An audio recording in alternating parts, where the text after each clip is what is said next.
And to do that, just click on pump.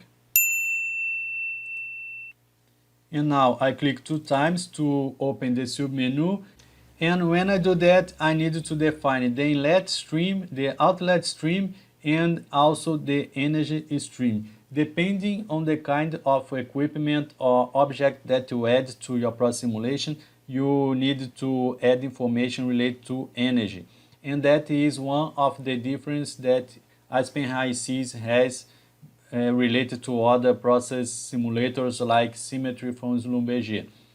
So I can choose from a list clicking on the arrow, or I can also define inside the submenu another stream. So I will type 2 here, and when I click on enter, I will create another stream here. And it identifies if it must be a material stream or if it must be an energy stream. As I already have the energy stream at my simulation, I will choose that also.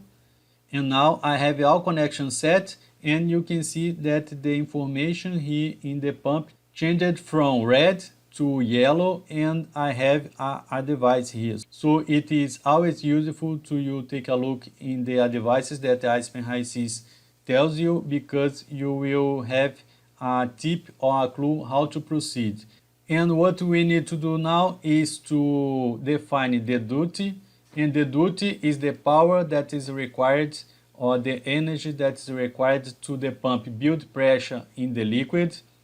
You go to the tab parameters, and just to show you how it works, let's suppose that we need 2 kilopascal, and once the equipment is converted and everything is okay, the green line appears and you see a device of OK. So in this case, the pump is already converted.